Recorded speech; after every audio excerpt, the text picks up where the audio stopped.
피에타라고 부르는 조각상이 있습니다. 로마에 있는 베드로 성당에 있습니다. 미켈란젤로가 만든 조각입니다. 십자가에서 숨 거두신 예수님의 시신, 천주교에서는 그것을 거룩한 시신이라고 해서 성시라고 부릅니다. 예수님의 시신을 십자가에서 막 내려서 그 어머니 마리아가 자기의 무릎 위에 눕혀놓고 그 죽은 모습을 슬픈 얼굴로 내려다보는 조각입니다. 피에타라는 단어는 이탈리아어로서 우리말로는 슬픔으로 번역하기도 하지만 슬픔이라고 번역하기에는 부족한 단어입니다. 그래서 종종 비탄이라고 번역합니다. 그것은 아들을 잃어버리고 그 아들의 막 죽은 시신을 지켜보는 어머니만이 느낄 수 있는 감정입니다. 그 당시 수많은 예술가들이 피에타라는 주제를 가지고 작품을 만들었습니다. 왜냐하면 인간이 느낄 수 있는 인간의 감정 중에서 가장 강력한 감정, 가장 깊은 감정, 우리의 영혼의 밑뿌리까지 마비시킬 수 있는 그런 강력한 감정을 묘사하고자 할 때마다 죽은 아들의 시신을 지켜보는 어머니의 모습을 항상 그려왔었습니다. 그 장면이 바로 우리가 오늘 읽은 본문에 연결되어 있습니다. 예수님께서 십자가에서 못 박혀 돌아가실 때 그 자리에 어머니가 계셨습니다. 하나님께서 왜 예수님의 십자가의 처형 자리에 어머니를 두셨습니까? 예술가들이 인간의 감정 중에서 가장 강력하고 가장 뿌리 깊은 감정을 묘사하기 위해서 피에타라는 주제를 골랐다면 하나님께서는 자기의 독생자가 십자가에 못 박혀 죽는 그 자리에 그 어머니를 배치하신 이유가 무엇입니까? 십자가에 예수님께서 죽으셨다. 하나님의 아들 예수 그리스도께서 십자가에 못 박히셨다. 진실입니다. 팩트입니다. 예수님께서 죽으셨다 사흘 만에 다시 살아나셨다. 진실입니다. 팩트입니다. 그가 십자가에 죽으신 것은 저와 여러분들의 인류의 죄를 대신 지셨기 때문이다. 진실입니다. 그러나 진실이 우리를 살리지 못합니다. 진실이 우리를 변화시키지 않습니다. 진실이 우리를 자유롭게 하지 않습니다. 우리를 자유롭게 하는 것은 진리입니다.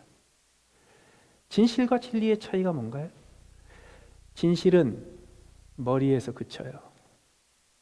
진리는 그 진실이 내 마음에 와닿고 내 감성과 내 의지와 내 영혼의 깊숙한 곳까지 쳐들어올 때 비로소 그 진실이 진리가 됩니다.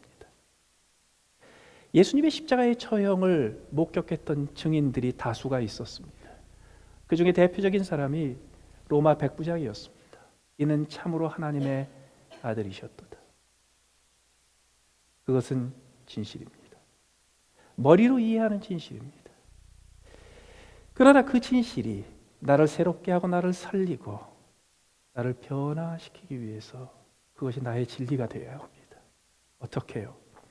예수님의 십자가의 죽으심과 부활하심 그리고 그 십자가의 길을 통해서 마련하신 하나님의 구원의 진실이 내 마음속에 깊이 와 닿기 시작해야 그때부터 그것은 진리가 되고 나를 변화시키기 시작합니다. 그렇기 때문에 그 옆에 가장 객관적인 증언을 할 수 있는 로마 백부장을 두셨을 뿐만 아니라 그 곁에 십자가를 통해서 드러났던 하나님의 사랑, 십자가를 통해서 이루어진 구원을 누리는 하나님의 백성의 삶의 현실을 가장 처절하게 느껴볼 수 있도록 그 어머니를 거기에 두셨습니다.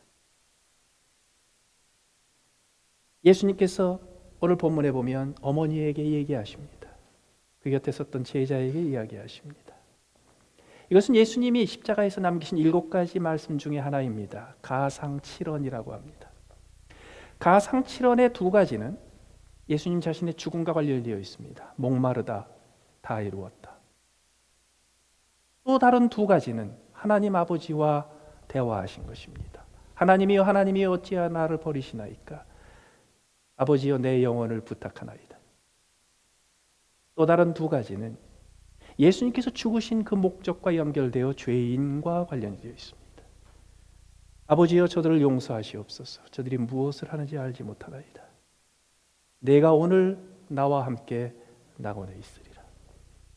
그러나 오늘 본문에 나오는 이 7번째 이 말씀은 좀 달라요. 다른 6가지는 대부분 외마디였습니다. 부르짖음이었습니다. 이것은 구체적으로 말씀을 지어 전하신 내용입니다.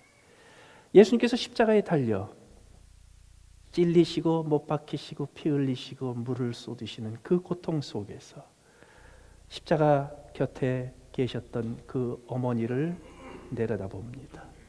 그 곁에 다 도망갔는데 도망가지 않은 제자가 하나 있었습니다. 사도 요한입니다. 그 어머니에게 이렇게 이야기합니다. 어머니, 옆에 있는 요한을 보세요. 이제 나 대신에 요한을 아들로 삼으세요. 요한에게 얘기합니다. 요한아, 너 이제부터 나 대신에 어머니로 모셔라. 그날로 시작해서 요한은 평생 그 마리아가 죽을 때까지, 천주교에서는 죽지 않고 승천했다 그러는데 그 어머니가 돌아가실 때까지 자기 집에서 어머니로 모십니다. 예수님께서 그 십자가상에서 무슨 일을 하셨습니까? 그분은 33살 될 때까지 가장이었습니다.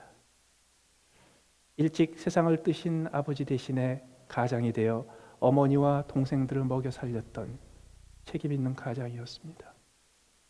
그가 십자가에 달려서 온 인류의 죄를 대신 지시고 죄인들의 죄를 대신 갚으시는 그 구세주의 사역을 수행하시면서 가장으로 집안일 챙기신 겁니다.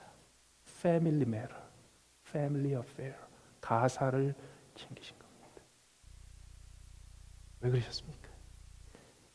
그 어머니가 느꼈던 그 감성과 함께 예수님의 십자가와 부활, 그로 말미암아 준비되은 하나님의 구원의 삶을 누리는 데 있어서 우리에게 허락하신 가족이 중요하기 때문입니다. 오늘 이 본문을 통해서 이제 한 주간 동안에 어머니 날을 준비하면서 가정에 대한 관심을 다시 한번 높이는 이 기간에 성경 말씀을 통해서 우리에게 주시는 가족에 대한 교훈들을 정리해 봅니다. 하나님은 불변하십니다. 그 하나님이 우리에게 패밀리, 가정을 만들어 주셨습니다. 그렇기 때문에 가정에는 하나님 닮은 흔적들이 남아 있습니다. 가정에는 하나님의 손짓과 하나님의 모습들이 담겨 있습니다. 하나님의 설계가 담겨 있습니다. 그 중에 하나가 바로 이것입니다. 하나님은 불변하는 하나님이신 것처럼 우리에게 허락하신 가정도 가족도 불변합니다. 하나님이 unchangeable한 것처럼 우리에게 주신 family도 unchangeable합니다. 오늘 본문에서 몇 가지 가족에 대한 진리들을 몇 가지 찾아봅니다. 첫 번째로 여러분, 가족은 남성이 중심이 아닙니다. 가정을 이루는데 남성이 중심이 되고 남성이 기초가 되는 거 아닙니다. 가정의 중심은 여성입니다. 가정의 중심은 어머니입니다. 목사님, 가정의 머리도 남편이라고 하지 않았습니까? 맞아요. 머리예요. 중심은 아니에요. 자동차 성능 좋은 자동차가 달립니다. 거기에 엔진이 아주 효율적이고 아주 강력한 엔진이 돌아갑니다. 그러나 엔진이 방향을 정하진 않습니다. 자태 동력이 없고 그렇게 크지 않은 스티어링 휠 핸들이라는 작은 부품이 그 방향을 정합니다. 하나님께서 남성을 가정의 머리로 세워주셨습니다. 스티어링 휠 하라고. 그러나 거기에 힘 들어가면 안 됩니다. 가정의 중심과 가정의 기초는 여성에게 있습니다. 하나님께서 아담을 지으셨습니다. 그때까지는 가정이 없어요. 언제 패밀리가 등장합니까? 하와를 지으셨을 때 여성과 함께 가정이 생깁니다. 여성과 함께 가정이 시작됩니다. 따라서 가정은 이렇게 정의할 수 있습니다. 한 여성과 끊어질 수 없는 가족 관계를 맺는 모든 사람들이 가족입니다. 그게 뭐냐고요? 아버지가 가족인 이유는 아버지이기 때문이 아닙니다. 어머니의 남편이기 때문입니다. 구별이 되세요? 어머니가 낳은 자식들이 어머니와 끊어질 수 없는 가족 관계이기 때문에 그들은 다 가족입니다. 그렇기 때문에 가정은 여성이 힘이 있어야 합니다. 남자들은 밖에 나가서 전쟁에 승리할 수도 있고 성을 세울 수도 있고 위대한 도시를 건설할 수도 있습니다. 그러나 가정에 들어와서는 여성이 그 가정을 세울 수 있어야 합니다.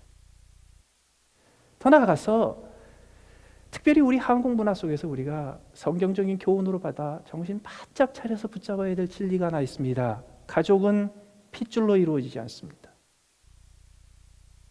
가족은 혈통으로 이루어지지 않습니다. 그럼 무엇으로 이루어져요? 가족은 언약으로 이루어집니다. 아담을 지으셨습니다. 하나님께서 혼자 있는 것이 좋지 않다 생각하시고 가족을 만들어 주시려 하셨습니다. 하와를 지으셨습니다. 아담이 눈을 떴을 때 그 앞에 하나님이 지으신 여성 하와가 서 있었습니다. 그때 그 순간에 따로 존재하는 두 사람이 한 가정이 될 수 있었던 이유가 무엇입니까? 그때 아담이 이렇게 고백했기 때문입니다. 이는 내 뼈 중에 뼈요 살 중에 살이로다. 그 한 문장을 가지고 가족과 가정에 대한 수많은 교훈들을 설명할 수 있습니다. 그러나 오늘은 제가 한 가지만 지적합니다. 아담이 이야기한 그 말이 무슨 뜻인지 아세요? 아담의 결심입니다. 아담의 맹세입니다. 아담의 언약입니다. 아담의 헌신입니다. 어떤 헌신입니까? 아담은 하와에게 이렇게 얘기하는 거예요. 하와여, 그대는 나하고 떨어져 있는 별도의 존재이고 별도의 개체이다. 누가 봐도 너와 나는 서로 따로 존재하는 별도의 개체라는 것을 볼 수 있다. 그러나 이제부터 나는 그렇게 보지 않는다. 이제부터 내 눈에는 너와 나는 하나다. 어떻게 하나냐? 너는 내 뼈 중에 뼈요, 너는 내 살 중에 살이야. 따라서 누군가가 너를 내게서 떼어내려면 내 뼈를 잘라야 돼. 누군가가 너를 내게서 떼어내려면 내 살을 잘라내야 돼. 너는 내 뼈 중에 뼈요, 살 중에 살이야. 살 중에 살을 좀 더 쉬운 말로 바꾸면 안심이라고 부릅니다.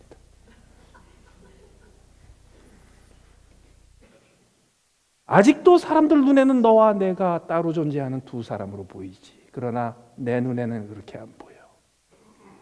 너는 내 뼈 중에 뼈, 내 살 중에 살이야.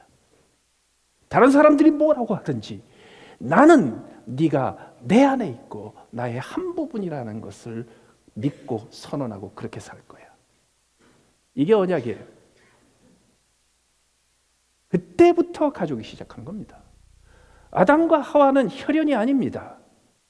최초의 가족은 언약으로 시작되었지 핏줄로 시작되지 않았습니다. 그 이야기를 듣고 하와가 뭐라고 그랬을까요? 어머 그래요? 그러고 화답했나요? 맞아요. 당신도 나의 찐빵의 안고로 삼을게요. 안 그랬어요. 어떻게 했을까? 하와는 그냥 아무 소리 안 하고요. 그래? 그럼 받아주지, 그거예요. 이게 왜 중요한지 아십니까? 언약은 남자가 합니다. 맹세는 남자가 합니다. 헌신은 남자가 합니다. 남자가 지켜야 합니다. 다른 모든 사람들이 너희 둘은 따로 존재하는 별도의 개체가 아니냐 그럴 때 그때마다 남자들은 아니야. 저 사람과 나는 하나야. 저 사람은 내 뼈 중에 뼈요. 내 살 중에 살이야. 그것을 떼어내려면 넌 날 죽여야 돼. 그걸 떼어내려면 내 살을 파야 돼. 남자의 몫입니다. 더 나아가서 특별히 한국 문화 속에서 우리가 정신 차려야 될 것이 있습니다. 한국말 중에서 가장 잔인한 말 중에 하나가 이런 것이 있습니다. 부부는 헤어지면 남이지만 부모 자식 관계는 절대로 끊어지지 않는다. 여러분, 이거보다 잔인한 말 찾기 어려울 겁니다. 근데 우리는 한국 문화 속에서 그런 말을 너무 쉽게 해요. 가족은 혈연보다 언약으로 이루어집니다. 이게 왜 중요하냐고요? 여러분, 하나님께서 하나님의 백성을 만드실 때 한 사람 아브라함에서 시작하셨습니다.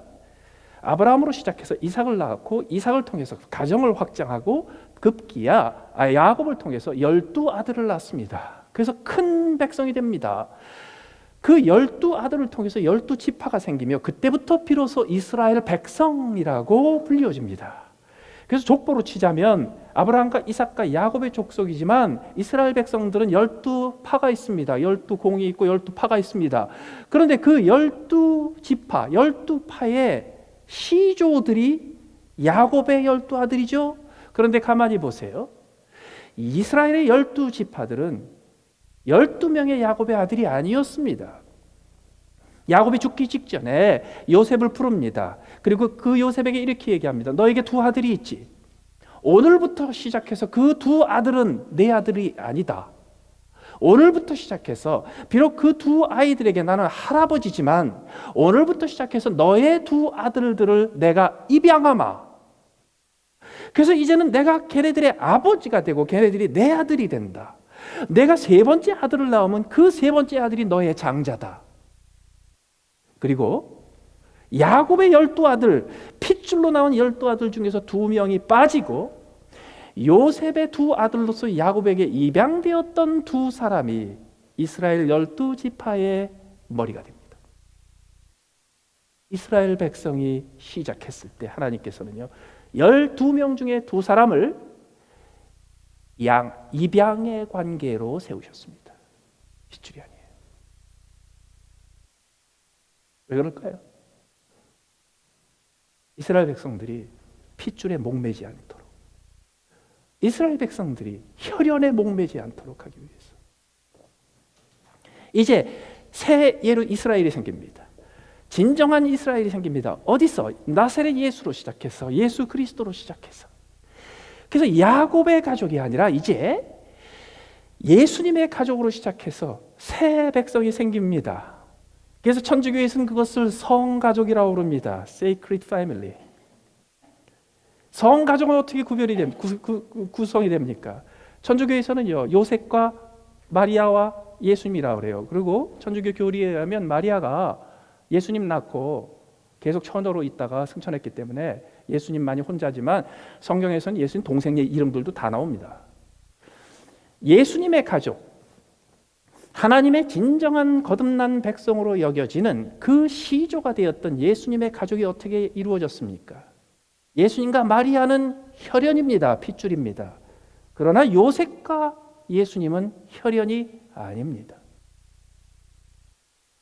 우리의 신앙의 시조인 예수님, 그 예수님의 인생은 입양의 관계로 시작했습니다. 핏줄이 아니에요. 오늘 본문에서도 예수님께서 어떻게 얘기하십니까? 자기의 핏줄의 어머니와 자기의 제자 사이에 입양의 관계를 만들어 놓으십니다. 그렇기 때문에 가족은 핏줄이 우선이 아니에요. 언약이 우선이에요. 약속이 우선이에요. 헌신이 우선이에요. 더 나아가서 가족의 특징을 살펴봅니다. 왜 특징이 중요하냐고요? 언약 중에서도, 강력한 언약 중에서도 가정을 이루는 언약 말고 회사를 이루고 동업자를 이루고 그리고 함께 전쟁터에서 죽을 수 있는 동료애를 이루는 언약들도 있습니다. 그러나 그 강력한 끊어질 수 없는 언약 중에 가정을 이루는 언약들은 어떤 특징이 있습니까? 그 가정을 이루는 언약이 만드는 가정에는 어떤 두드러진 특징이 있습니까? 거기에는 두 가지 특징이 있습니다. 첫째는 노출과 노출이요, 둘째는 용납입니다. 말을 바꾸자면 벌거벗음이 있고 그 다음에 받아들임이 있습니다. 아담과 하와가 만났습니다. 이는 내 뼈 중에 뼈요 내 살 중에 살이라고 말하는 순간 가정이 탄생합니다. 그렇게 탄생한 첫 번째 가정을 성경이 관찰하면서 그 두 사람으로 이루어진 한 가정의 특징을 성경은 이렇게 기록했습니다. 그 두 사람이 벗었으나 벌거벗었으나 부끄러워하지 아니하더라. 벌거벗었어요. 어떤 분들은요, 그 에덴 동산이 순전하고 순수하고 정결한 곳이었기 때문에 벌거벗어도 그게 천진난만한 어린아이들의 행복한 순수한 상대처럼 부끄럽지 않았던 거야. 그렇지 않아요. 여러분, 순수한 자연으로 돌아가고 싶으세요? 오늘 밤에 순수한 자연에 들어가서 이틀 밤만 지내보십시오. 살기 어려울 겁니다. 자연은 그렇게 순수하지 않습니다. 어떤 분들은요, 밤에 맹수를 만나는 것보다 더 무서워하는 거 있어요. 숲에 들어가서 1시간만 지나보세요. 벌레 때문에 못 견뎌요. 너무 순수 찾지 마세요. 그럼 루소니 뭐니 이런 사람들이 만들어 놓은 이상적인 이론들이에요. 순수했기 때문에 벗어도 부끄럽지 않았던 거 아니에요. 원래 벗는 것은 부끄러운 일이에요. 특별히 인간은 유일하게 벌거벗은 채 태어나서 벌거벗은 채 삽니다. 동물들 중에서 간혹 가다가 벌거벗은 채 태어난 동물들이 있지만요, 그 동물들은 곧 fur coat를 입습니다. 그런데 인간은 평생 벌거벗고 살게 되어 있습니다. 그런데 가족은 어떤 곳입니까? 가정은 그 가정에 들어갔을 때 나를 벌거벗기는 겁니다. 가정 밖은 어디입니까? 내가 옷 입는 곳이 가정 밖입니다. 가정과 가정 밖에 가장 큰 차이가 그거예요. 가정은 사랑이 있기 전에, 서로 우애가 있기 전에 벌거벗음이 있는 곳입니다. 그 뜻이 뭐냐고요? 가정에서, 가족관계 속에서는 아무것도 숨길 수가 없습니다. 가정의 문을 딱 나가게 되면 그 다음부터는 나는 몸을 옷으로 가리고 그와 동시에 내 인격과 나의 존재와 내 마음과 내 속사람을 다 가릴 수 있습니다. 그래서 나는 밖에 나가서 가렸기 때문에, 나 스스로를 가렸기 때문에 부끄럽지 않는 삶을 살 수 있습니다. 그러나 가정에 들어가면 어떻게 됩니까? 나는 어쩔 수 없이 원컨 원치 않건 다 노출되게 되어 있습니다. 노출되면 어떻게 돼요? 남이 모르는 걸 보여주게 됩니다. 남이 모르는 걸 알게 됩니다. 그런데 우리가 다 순수한가요? 우리가 다 순전한가요? 우리가 다 순진한가요? 그렇지 않아요. 우리가 벌거벗은 채 노출되면 가장 아름다운 모습이 나올까요? 그렇지 않아요. 우리가 벌거벗어 있는 대로 다 노출되면 뭐가 나오는지 아세요? 가장 누추하고 가장 추악하고 가장 더러운 것들이 나와요. 그거를 있는 그대로 다 지켜보는 것이 바로 가족입니다. 그렇기 때문에 가족 밖에 있는 사람들을 절대로 모릅니다. 어머나, 당신 남편 같은 사람이 세상에 어디 있어? 그럴 때 그냥 가만히 웃어요. 왜? 네가 몰라도 뭘 모르지. 가만히 웃는 이유가 뭔지 아세요? 네가 모르는 것을 내가 얼마나 아는 줄 알아? 왜요? 노출됐기 때문에. 그렇기 때문에 가족 관계에서요, 노출을 거부하면 가족 관계가 살지 못합니다. 가족 관계에서는 모든 것이 노출돼야 합니다. 비밀이 없어야 합니다. 자랑스러운 비밀, 자랑스러운 것도 노출할 뿐만 아니라 수치하고 부끄럽고 누추하고 더럽고 냄새나는 것도 다 노출하는 것이 가정을 가정답게 하는 일입니다. 그런데 문제는 뭐냐면요, 노출하면 부끄러워집니다. 다 노출하면 부끄러워져요. 그런데 성경은 뭐라고 그랬어요? 그 첫 번째 가정에서는요, 벗었으나 부끄러워하지 않았어요. 다시 말해서 가정에서 노출되고 벌거벗은 바람에 드러나는 수많은 누추하고 수치한 것들을 보면서도 부끄러워하지 마십시오. 남편의 드러난 누추한 것을 보고 부끄러워하지 마십시오. 아내의 드러난 그 속사람을 보고 부끄러워하지 마십시오. 내가 내 남편에게 내 자식들에게 이토록 누추한 것이 드러났다고 해서 그것 때문에 부끄러워하지 마십시오. 내 자식의 약점과 내 부모의 약점과 내 배우자의 그 누추한 부분이 드러났다고 해서 그것 때문에 상대방을 부끄러워하지 마십시오. 그것이 용납입니다. 그것이 받아주는 거예요. 그게 이루어지려면 어떻게 해야 합니까? 기억하셔야 합니다. 하나님이 불변하신 것처럼 하나님은 우리에게 허락하신 가족도 불변합니다. 하나님도 unchangeable한 것처럼 우리에게 주신 패밀리도 unchangeable합니다. 그거 내가 선택한 거 아닙니다. 하나님이 주신 겁니다. 그건 내가 바꿀 수 있는 거 아닙니다. 하나님이 정하신 겁니다. 내가 선택했다가 취했다가 버렸다가 내 편리대로 하는 거 아닙니다. 그거 못 바꾸는 겁니다. 불변하는 겁니다. 그렇기 때문에 제일 먼저 가족은 불변한다. 내게 주신 이 가정은 변화시킬 수 없다라는 것을 먼저 받아들여야 합니다. 여러분, 불변하시는 하나님에 대해서 제가 언급할 때 하나님이 불변하시기 때문에 우리가 해야 될 일이 뭐라고 했습니까? 첫 번째, 인정해야 합니다. 빨리 인정하십시오. 우리 집안은 안 변한다. 이 남자는 안 변한다. 이 여자도 절대로 안 변한다. 내 자식들도 쟤네들 두고 봐라. 절대로 안 변한다. 우리 부모 절대로 안 변한다. 안 변한다는 사실을 빨리 인정하십시오. 그리고 변하지 않는 불변한다는 사실을 빨리 받아들이십시오. 수용하십시오. 그거를 용납하십시오. 벌거벗었으나 부끄러워하지 아니하더라 하는 것처럼요. 그것을 부끄러워하지 말고 피하려고 하지 말고 도망가려고 하지 말고 그것을 온통 다 받아들이십시오. 그 다음에 어떻게 하라고요? 변화시킬 수 없으면 불변하는 것이라면 사랑하기로 결심하십시오. 사랑하기로 결심하고 무조건 사랑의 행동을 취하십시오. 사랑의 행동 중에서 가장 위대한 사랑의 행동이 뭔지 아세요? 변하지 않는 상대에게 변화를 요구하는 것이 아니라 내가 변화하기를 선택하는 겁니다.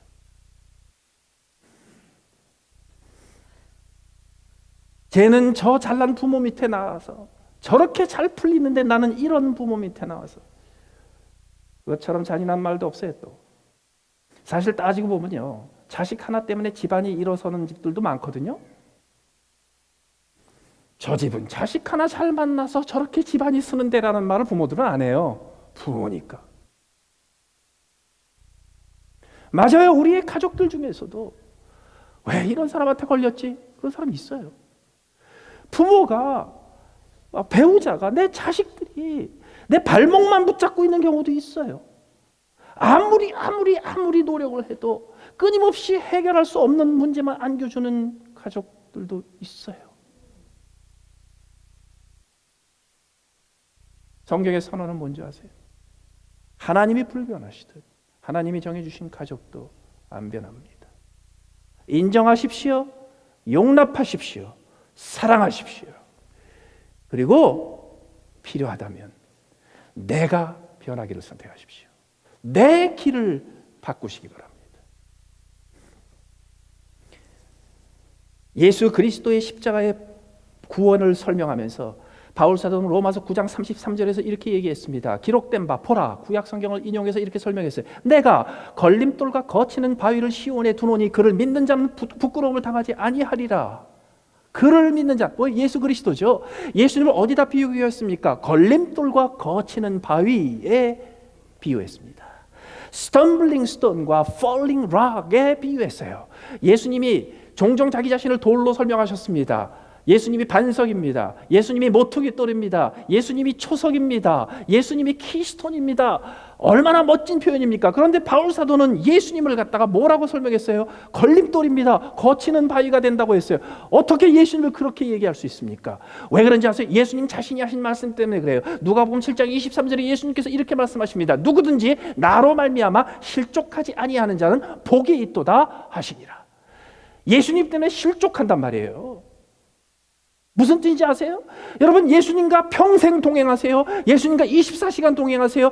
예수님을 한번 믿고 내 구주와 주님으로 영접하고, 그리고 나의 평생 예수님과 항상 동행하고 싶으세요? 그러면 내가 예수님을 나의 구주와 주님으로 모신 그 순간부터 시작해서 하늘나라 가는 그때까지 happily ever after 예수님과 항상 행복하게, 즐겁게, 복되게, 황홀하게 살아갈 것 같아요? 안 그래요. 어느 순간 예수님께서 나를 실족시키십니다.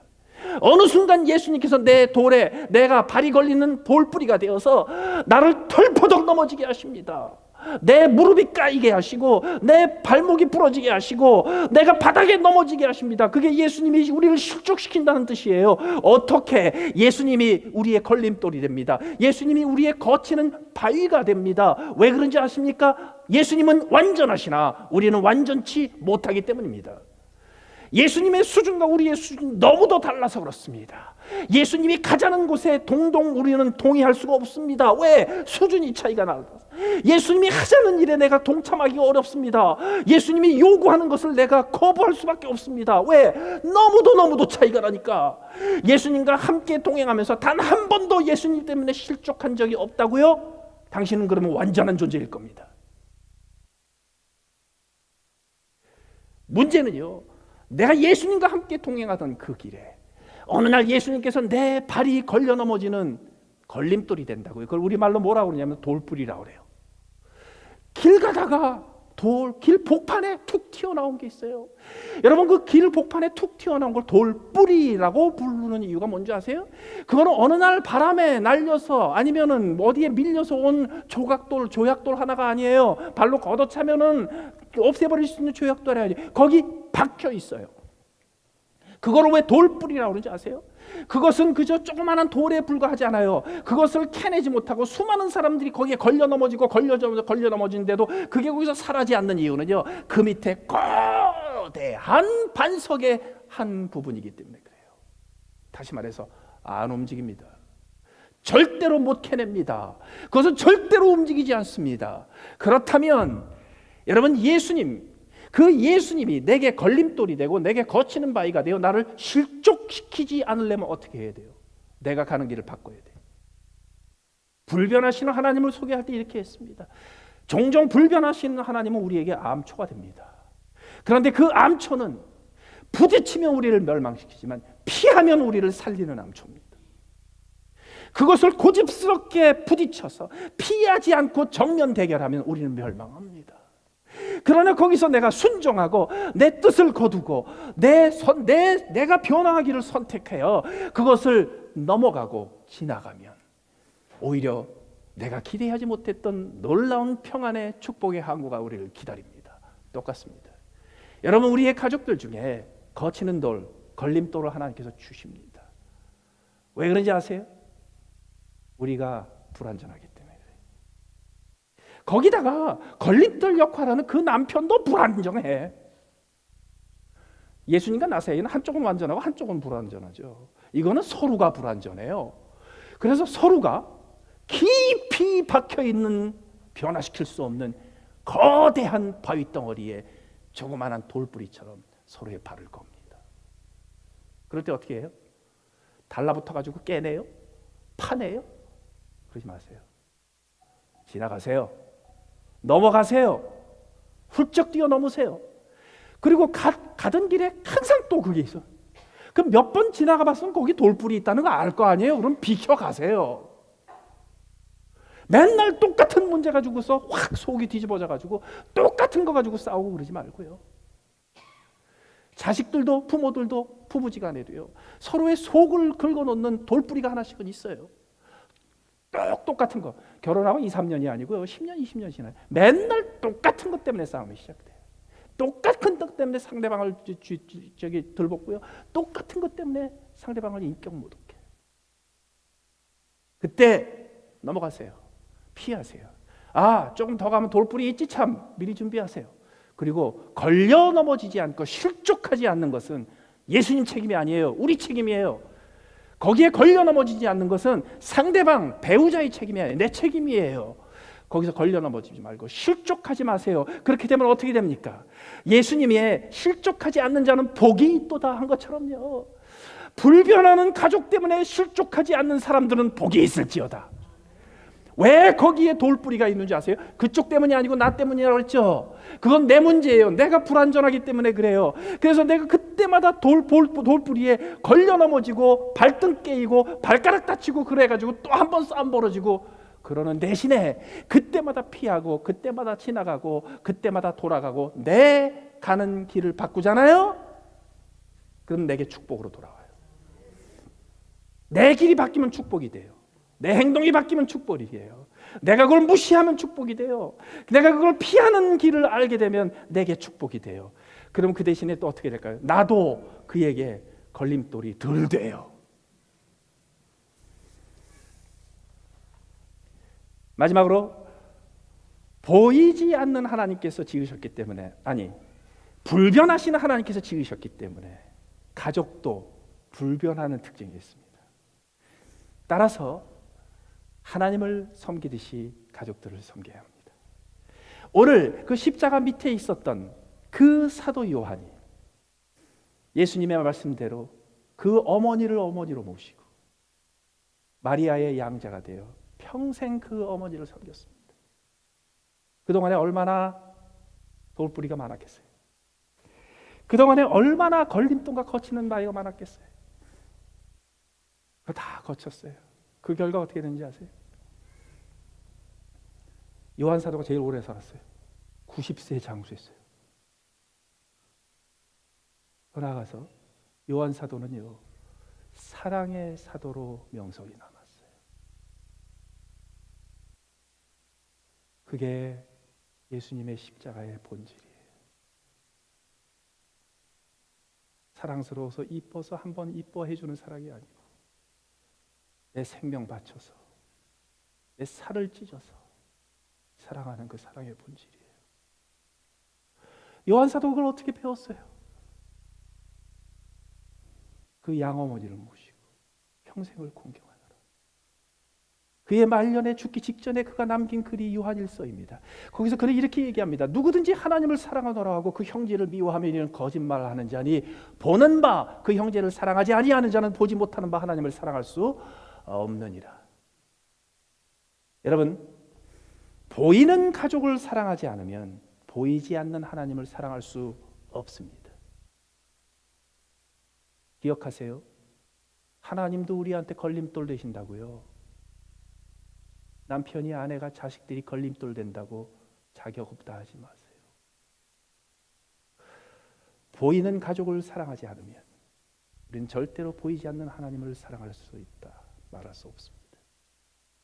불변하는 가족을 사랑하는 방법을 배우지 않으면 불변하시는 하나님 앞에 내 의지를 꺾고 내 가는 길을 바꾸며 순종하고 복종하는 것은 불가능합니다. 보이지 않는 하나님을 사랑하면 하나님은 여러분들에게 보이지 않는 축복을 주실지 몰라요. 그러나 보이는 축복을 손에 쥐려면 불변하는 하나님을 닮아 불변하는 가족을 사랑하는 법을 배워 보이는 가족을 사랑하십시오. 그러면 여러분들은 보이는 축복을 받게 될 겁니다. 성경이 이렇게 선언했어요. 내 부모를 공경하라. 이는 약속 있는 첫 계명이라. 약속 있는이라는 말이 뭔지 아세요? 내 눈으로 볼 수 있고 내 손으로 만질 수 있고 내 입으로 먹을 수 있고 내 인생으로 즐길 수 있고 내가 눈으로 보고 즐거워할 수 있는 보이는 축복을 이 땅에서 누릴 수 있다는 거예요. 그것이 하나님이 우리에게 허락하신 축복의 현장으로서의 가족입니다. 오늘 한 주간 동안 어머니 날 준비하면서 여러 가지 많이 투자하실 텐데요. 가정을 생각하면서요. 기억하십시다.